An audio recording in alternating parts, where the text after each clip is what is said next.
नमस्ते दोस्तों, स्वागत है आप सभी का आपकी ऑनलाइन क्लास आत्मनिर्भर क्लासेस में।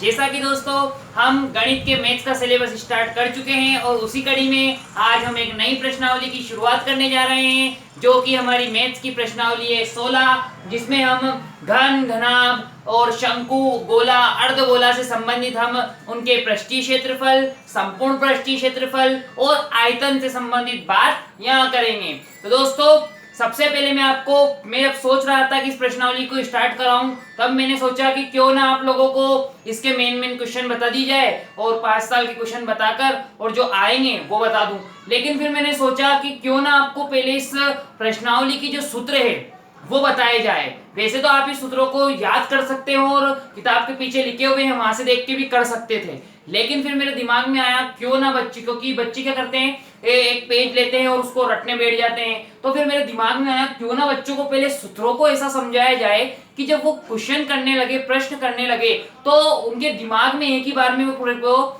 जो सूत्र है वो कॉन्सेप्ट एक में क्लियर हो जाए। इसीलिए मैंने कहा 5-10 मिनट एक्स्ट्रा लगेंगे, लेकिन हम सूत्रों को कॉन्सेप्ट क्लियर कर लेंगे तो हमें एग्जाम जो प्रश्न है वो करने में दिक्कत नहीं आएगी। तो सबसे पहले मैंने दोस्तों आपको बता दूं कि जैसा कि हम बचपन में पढ़ते आए हैं, जैसे कि आप पढ़ते थे वर्ग के बारे में, आयत के बारे में या वृत्त के बारे में, इनके बारे में आप पढ़ते थे। लेकिन अभी इन्हीं चीजों का हमारा रूप आगे बढ़कर हम आगे अब बड़ी कक्षा में जैसे 10th में पढ़ रहे हैं घन, घनाभ, गोला, अर्धगोला, बेलन और शंकु। तो ये क्या है, इनके सूत्र कैसे बने हैं, ये कैसे बने हैं और ये आगे हम कैसे करेंगे। तो देखो दोस्तों, सबसे पहले हमारा जब हम बात करते हैं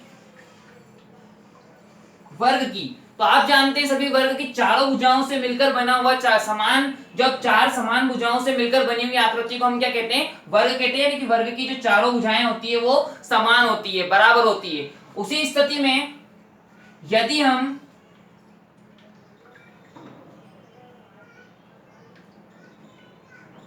इस प्रकार से सभी समान पृष्ठों से, यानी कि जब हम एक समान पृष्ठ लें, और कितने पृष्ठ ले लें, ऐसे वर्ग के आकार के हम 6 पृष्ठ ले लें। कितने पृष्ठ? 6 पृष्ठ लें और उनको लेते हुए एक डिब्बा, मैं आपको बोलूं तो एक डिब्बे टाइप अगर हम बनाते हैं, तो जो आकृति हमारी बनती है जिसमें सभी पृष्ठ समान हो, यानी कि चार तो चारों तरफ के, एक नीचे का और एक ऊपर का, तो ये हमारा इस प्रकार जो आकृति बनती है उसे हम बोलते हैं क्या, घन। इसी प्रकार से यदि मैं बात करूं कि आयत की, यानी कि जिसकी लंबाई और चौड़ाई, यानी कि आमने सामने की भुजाएं क्या हो, समान हो, या जिसमें लंबाई और चौड़ाई दो चीजें हो, यानी कि आमने सामने की भुजाएं समान हो, इस प्रकार की आकृति को हम क्या बोलते हैं, आयत। यदि इस प्रकार के हम 6 पृष्ठ ले लें, कितने पृष्ठ ले लें, 6 पृष्ठ ले लें और उनसे एक डिब्बा बनाएं या उनसे एक आकृति बनाएं, तो इस प्रकार जो आकृति का निर्माण होगा हमारे पास,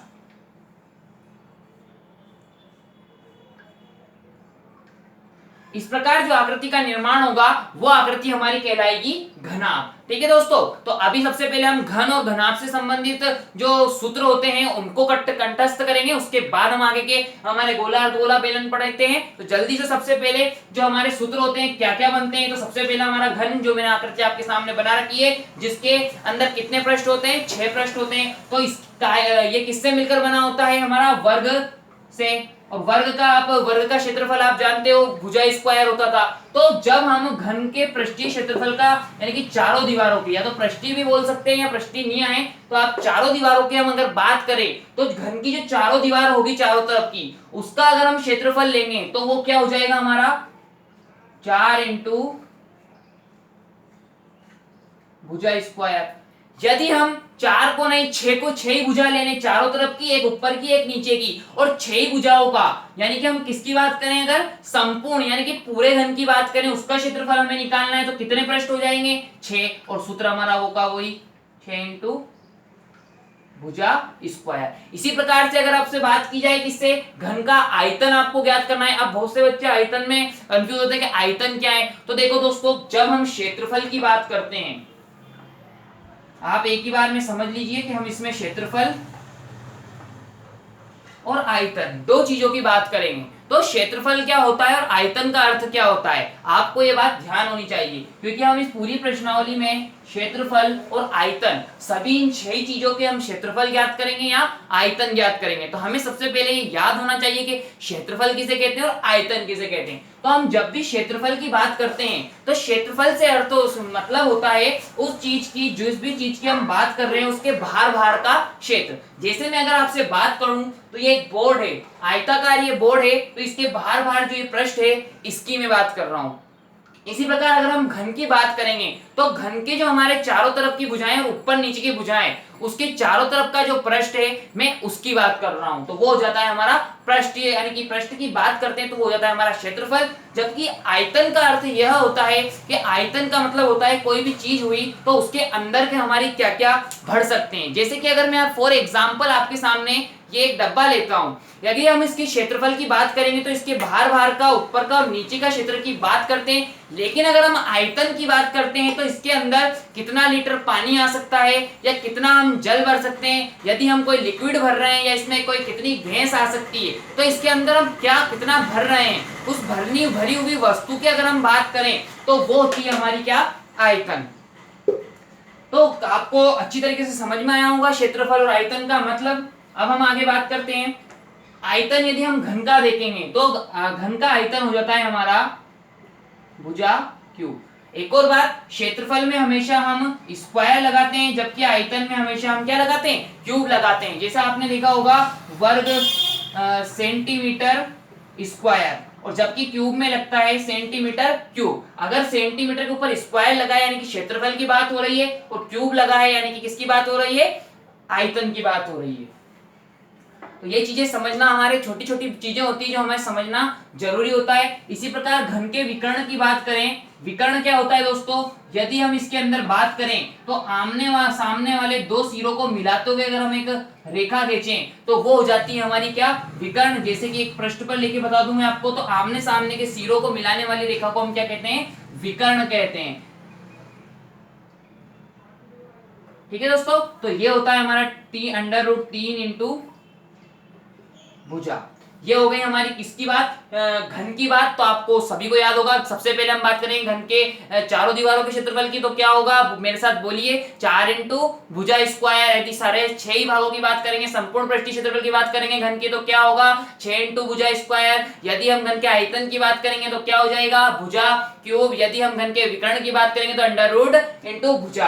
अब एक और बात, यहाँ पर भुजा के रूप में आपको यदि ए भी बहुत सी जगह लिया हुआ दिखता है तो ए का मतलब भुजा होता है, बहुत सी जगह एल लेकर रखते हैं तो वो भी भुजा का मतलब क्या होता है, वो आपके ऊपर डिपेंड करता है कि आप भुजा को ए से प्रदर्शित करिए या एल से। इसी प्रकार हम अब घन की बात करते हैं। तो मैंने अभी बताया आपको कि आयताकार पृष्ठों से मिलकर अगर हम किसी बॉक्स को बनाएं तो वो हमारी आकृति क्या कहलाती है, घनाभ कहलाती है। जैसे कि आपने कोई संदूक देखा होगा, आपके घर पे पेटी देखी होगी जो कि किस आकृति की होती है, आयताकार आकृति की होती है। तो हमारी जो घनाभ का, अगर हम इसके चारों दीवारों के 4 पृष्ठ की बात करें, कौन से, ये पृष्ठी का मतलब यहाँ पे 4 दीवारों से ले रहा हूं मैं, ठीक है ना दोस्तों। यहाँ पृष्ठी का मतलब संपूर्ण पृष्ठी से नहीं है, सिर्फ 4 दीवारों की अगर हम बात करें तो घन की चारों ओर की भुजा की अगर हम बात करें तो उसका क्षेत्रफल हमारा हो जाता है 2 इंटू, सबसे पहले आयताकार है तो आयताकार चीज का क्षेत्रफल हमारा होता था, अगर आयत का क्षेत्रफल हमारा होता था लंबाई इंटू चौड़ाई। तो सबसे पहले तो आपको याद रखना है लंबाई इंटू चौड़ाई। अब इसके आगे आपको 2 से गुणा करना है, साथ में आपके इसके अंदर एक और चीज क्या जुड़ जाती है घनाभ में, हमारे एक और चीज जुड़ जाती है दोस्तों, ऊंचाई। क्या जुड़ जाती है, ऊंचाई। तो आपको यहाँ पर इंटू करके लंबाई प्लस चौड़ाई इंटू ऊंचाई और आपको इसमें ऐड कर देनी है, यानी कि जोड़ देनी है। तो हमारा जो घनाभ का चारों दीवारों का क्षेत्रफल हो जाता है वो हो जाता है 2 इंटू लंबाई प्लस चौड़ाई इंटू ऊंचाई। इसी प्रकार से अगर घनाभ के हम संपूर्ण पृष्ठीय क्षेत्रफल की बात करते हैं तो 2 इंटू लंबाई इंटू चौड़ाई प्लस चौड़ाई इंटू ऊंचाई प्लस ऊंचाई इंटू लंबाई। ठीक है दोस्तों, ये आगे आएगा, आप इसके आगे लिख लेना। तो ये हमारा किसकी बात हो जाती है, संपूर्ण पृष्ठीय क्षेत्रफल के। किसी भी घनाभ की जो 6 भुजाएं हैं, उन 6 ही भुजाओं की अगर हम बात करें, 6 ही पृष्ठ को अगर ले लेते हैं तो वो हो जाती है हमारे 2 इंटू लंबाई प्लस लंबाई इंटू चौड़ाई प्लस चौड़ाई इंटू ऊंचाई प्लस ऊंचाई इंटू लंबाई। इसके बाद अगर हम बात करते हैं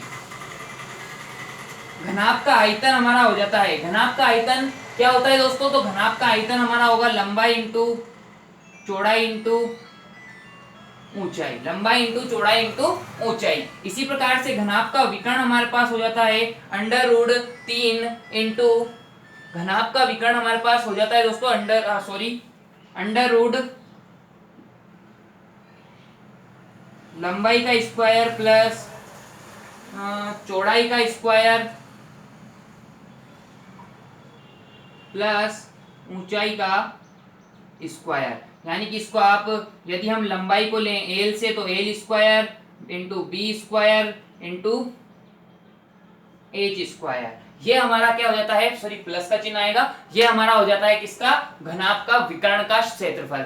जल्दी से आप इन चित्रों को बनाकर बिल्कुल सूत्र को इसी प्रकार से लाइन वाइज लिखिए। सबसे पहले आप किसका सूत्र याद रखिए, पृष्ठीय क्षेत्रफल का, फिर संपूर्ण पृष्ठीय क्षेत्रफल का, फिर आयतन का, फिर विकर्ण का। इन 8 सूत्रों को आप लाइन से याद करिए और जल्दी से नोट कीजिए। इसके बाद हम आगे बढ़ते हैं।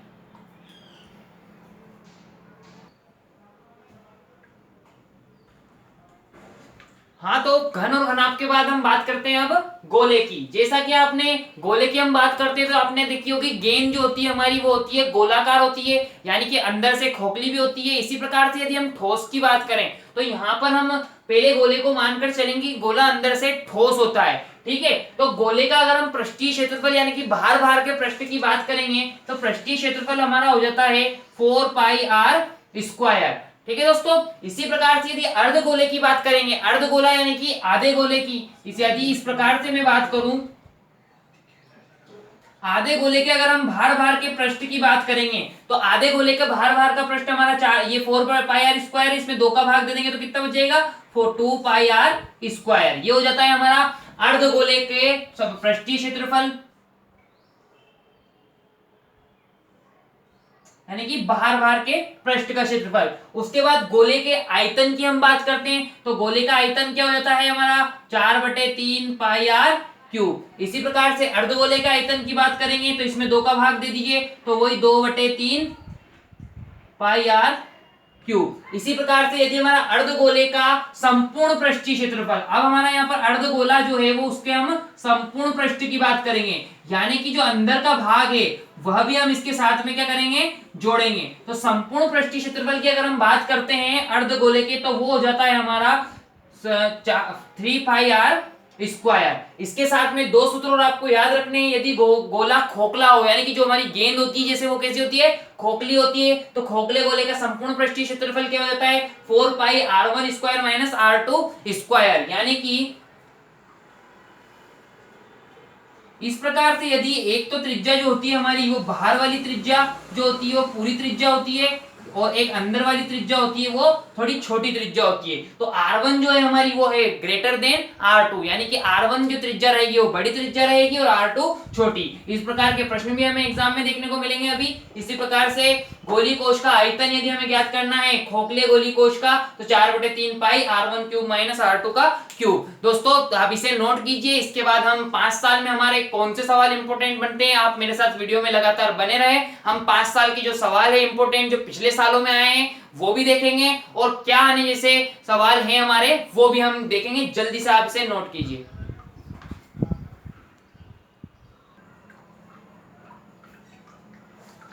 हाँ, तो दोस्तों हमने पहले घन की, घनाभ की, गोले की और अर्धगोले की बात की। इसके बाद हम आते हैं हमारा दूसरे 2 चीजें बची है हमारी, बेलन और शंकु। तो बेलन और शंकु के सूत्रों को और हम समझते हैं, इसके बाद आगे बढ़ेंगे। तो बेलन, जैसे कि आपने बेलनाकार आकृति होती है, जैसे कि हम किसी पाइप को देखते हैं या हमारे घर का जो बेलन होता है रोटी बनाने का उसे देखते हैं तो आप उसकी दोनों तरफ की डंडियां ना देखें, सिर्फ उसका ये वाला भाग देखें, बीच वाला। तो ये भाग जो होता है हमारा इसे हम बेलनाकार भाग कहते हैं। इसमें हमारा जो एक तो ऊपर वाला वृत्ताकार आकृति, एक नीचे वाली वृत्ताकार आकृति, साथ में हमारी एक ऊंचाई, जो लंबाई आप जिसे बोलते हैं उसी प्रकार हम इसे यहाँ पर बेलन में ऊंचाई मापेंगे।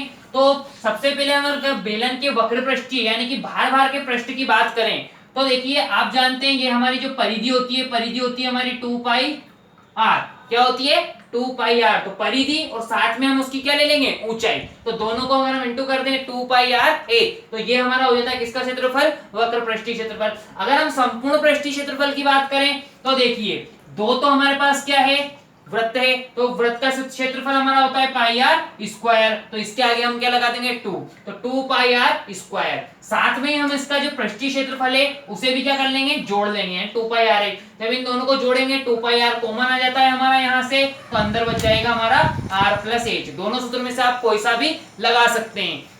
यानी कि अगर हमारे संपूर्ण पृष्ठीय क्षेत्रफल की बात आती है तो हम दो तो वृत्त के क्षेत्रफल यानी 2 पाई आर स्क्वायर और साथ में जो बेलन का पृष्ठीय क्षेत्रफल है उन दोनों को आपस में जोड़ लेंगे। उसके बाद बेलन के आयतन की बात आती है तो पाई आर स्क्वायर एच। आयतन मैंने बताया अभी आयतन क्या होता है, क्षेत्रफल क्या होता है, दोनों मैंने आपको समझाया। यानी कि इसके अंदर कितनी मात्रा में पदार्थ आ सकता है वो हमारा आयतन हो जाएगा। तो बेलन का आयतन क्या होता है पाई आर स्क्वायर एच। इसी प्रकार से खोखले बेलन की बात करें, यदि बेलन अंदर से खोखला है उस कंडीशन में उसका संपूर्ण पृष्ठीय क्षेत्रफल आपको ज्ञात करना हो और आयतन आपको ज्ञात करना हो तो उसमें हमारी त्रिज्याएं जो हो जाती है वो दो प्रकार की हो जाती है, जो मैंने इससे पहले समझाया था आपको कि एक तो अंदर वाली त्रिज्या और एक बाहर वाली त्रिज्या। जो हमारी बाहर वाली त्रिज्या होगी वो हमेशा क्या होगी बड़ी होगी, तो उसी को हम R1 को हमेशा यहाँ पर बड़ी त्रिज्या मानकर चलेंगे। उसके बाद में शंकु जो होता है, शंकु आपने सभी ने देखा होगा, जो हम कोण आइसक्रीम का कोण होता है जो खाते हैं उसे हम शंकु के देखते हैं। तो इसमें हमारी जो ये लंबाई होती है ये तिर्यक लंबाई होती है। क्या बोलते हैं इस लंबाई को, तिरछी लंबाई को तिर्यक लंबाई, इसे हम एल से प्रदर्शित करते हैं।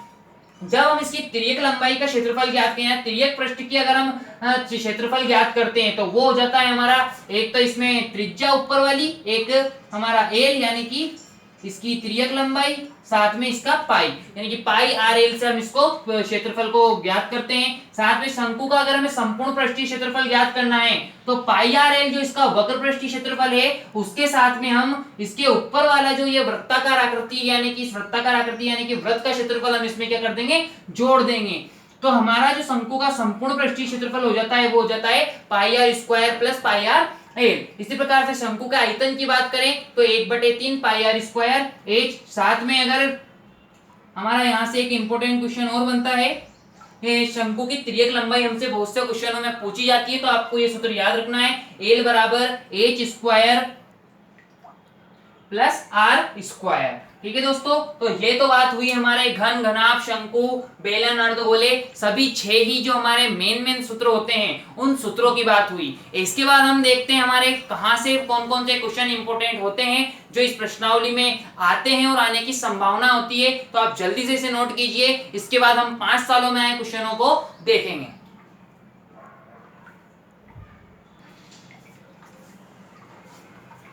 दोस्तों हमने देखे ये 5 जो हमारे सभी सूत्र थे घन, घनाभ, शंकु और गोले के। अब इसके बाद जो 5 सालों में हमारे जो पिछले 5 सालों में सवाल आए हैं उनमें से 3 सालों के सवाल मैंने आपके सामने बोर्ड पर लिखे हुए हैं। यहाँ से जो प्रश्नावली में से हमारा सवाल आता है या तो आपके 3-3 नंबर के आपको 2 सवाल देखने को मिलेंगे या 3 नंबर का 1 सवाल और 2 नंबर का 1 सवाल आपको देखने को मिलेगा, और 1 नंबर में भी बहुत सी बार देखने को मिल जाता है। तो बहुत ही इंपॉर्टेंट प्रश्नावली है, कम से कम हमारी 5 या 6 नंबर हमें अटेंड कराती है। और अब मैंने जो बोर्ड पे आपके सामने सवाल लिखे हैं तो एक एक सवाल को हम देखते हैं और एनालिसिस करते हैं कि किस प्रकार से हमारे जो एग्जाम में वो सवाल आते हैं और कहां से आते हैं और कहां से आने की हमारे संभावना है। तो देखिए एक रोलर की लंबाई 2.5 मीटर है और व्यास 1.4 मीटर है, तो 10 चक्कर लगाने में रोलर कितना क्षेत्र समतल करेगा। रोलर की आकृति आपने देखी होगी, तो रोलर होता है हमारा बेलन के आकार का, तो उसमें हमें जो रोलर की लंबाई है यानी कि इस प्रकार हमारा रोलर होता है, उस रोलर की हमें लंबाई दी हुई है और साथ में उसका व्यास दिया हुआ है। तो दोस्तों हमें क्या करना है, एक बेलन की जो हमारा पृष्ठीय क्षेत्रफल होता है वो हमें याद कर लेना है और उसे किससे गुणा कर देना है, हमें 10 चक्कर लगाने पे कितना क्षेत्र समतल करेगा। तो एक बेलन के द्वारा जो क्षेत्र समतल किया जाएगा तो बेलन का क्षेत्रफल हमें ज्ञात करना है, सूत्र लगाना है, क्षेत्रफल ज्ञात करना है और उसे कितने 10 से गुणा कर देना है। तो इस प्रकार ये हमारा प्रश्न हल हो जाता है। दूसरा प्रश्न हम देखेंगे, एक अर्धगोले की त्रिज्या दे रखी है हमें 7 सेंटीमीटर, उसका पृष्ठीय क्षेत्रफल तो आप आसानी से कर सकोगे। एक घन का संपूर्ण पृष्ठीय क्षेत्रफल हमें दिया हुआ है और उसकी हमसे क्या पूछिए, भुजा पूछिए। तो घन का हमारा जो पृष्ठीय क्षेत्रफल जो होता है, संपूर्ण पृष्ठीय क्षेत्रफल वो होता है 6 इंटू भुजा स्क्वायर। तो 6 इंटू भुजा स्क्वायर हमें किसके बराबर दिया है? 216 के। तो घन की भुजा हम यहाँ से निकालेंगे। तो सबसे पहले आप 216 में यदि 6 का भाग देंगे तो अपने जाएगा दोस्तों लगभग 3 और 6 36 बार, यानी कि हमारी जो भुजा आ जाएगी वो आ जाएगी 6। तो घन की भुजा कितनी आ जाएगी? 6 यहाँ से आ जाएगी। इसी प्रकार से हम देखते हैं आगे। तो एक बर्तन सन 2017 में आया है क्वेश्चन दोस्तों कि एक बर्तन खोखले अर्धगोले के आकार का है, अर्धगोले का व्यास हमें दिया है, तो बर्तन का आंतरिक पृष्ठीय क्षेत्रफल ज्ञात कीजिए। यानी कि इसमें भी हमें पृष्ठीय क्षेत्रफल ज्ञात करना है, हमें व्यास दिया है, इसकी त्रिज्या आपको निकालनी है और सूत्र लगाना है। 7 सेंटीमीटर व्यास वाला एक कुआं खोदा जाता है या खोदने से निकली हुई मिट्टी को समान रूप से फैलाकर, यानी कि एक कुआं है और कुएं का आकार किस आकार का होता है? बेलन के आकार का। तो उसमें से हमें क्या दिया हुआ है? उसका व्यास दिया हुआ है। खोदने से निकाली हुई मिट्टी को समान रूप से फैलाकर, और अब जब एक चबूतरा बनाया जाता है, तो चबूतरा जो होता है वो हमारा किसके आकार का होगा? यहाँ पर ये बात आपको ध्यान रखनी है कि चबूतरा जो होगा हमारा वो होगा घनाभ के आकार का। तो हमें घनाभ का पृष्ठीय क्षेत्र जो क्षेत्रफल सॉरी घनाभ का जो आयतन है वो दे रखा है, यानी कि 22 मीटर तो लंबाई है, 14 मीटर ऊंचाई है और 2.5 मीटर ऊंची इसकी क्या है? हमारी ऊंचाई है। तो आप इसको गुणा कीजिए, तो इससे हमारा इसको आप किसके बराबर रख दीजिएगा? जो हमारा कुएं का क्षेत्रफल है, यानी कि जितनी मिट्टी हम कुएं में से निकालेंगे उतनी ही मिट्टी का हम क्या बनाएंगे? चबूतरा बनाएंगे। तो जो हमारी कुएं का क्षेत्र जो आयतन होगा वो हमारे चबूतरे के आयतन के बराबर हो जाएगा। आप यहाँ से हमें क्या निकालना है? कुएं की गहराई, यानी कि एच हमें ज्ञात करना है, जबकि कुएं की हमें जो त्रिज्या है वो दे रखी है 7 से, व्यास दे रखा है 7, यानी त्रिज्या हो जाएगी 3.5 सेमी। उसके बाद एक ठोस अर्धगोले का संपूर्ण पृष्ठीय क्षेत्रफल दे रखा है, त्रिज्या ज्ञात करनी है। इसी प्रकार से आप देखेंगे तो ये प्रश्न और ये प्रश्न है। तो हम इन प्रश्नों को देखने के बाद एक बात नोट करते हैं कि जो हमारे अधिकांश प्रश्न आ रहे हैं वो अधिकांश प्रश्न हमारे कहां से आ रहे हैं? एक तो गोला, घन, ये देखिए अर्धगोला, यहाँ पर भी हमारा जो है बेलन, अर्धगोला और घनाभ, यानी कि हमें घनाभ, घन घनाभ, इसके साथ में गोला, अर्धगोला और बेलन, इनके सूत्रों को कंठस्थ याद रखने हैं और साथ में ऐसे सवालों पे हमें फोकस करना है जहां हमें एक से दूसरे में, जैसे कि आप इस प्रश्न में देखेंगे तो बेलन से हमें आयतन में कन्वर्ट कराया है। इसी प्रकार से यहाँ आप देखेंगे तो चांदी के घनाभ है, घनाभ से यहाँ पर आपको गोले में कन्वर्ट कराया है। यानी कि हमें एक चीज, दो चीजों का आपस में तुलना करनी है और उनमें से जिस जिस चीजों के मान दिए हैं वो रखने हैं सूत्र में, और जो चीज हमसे पूछी है वो निकालनी है।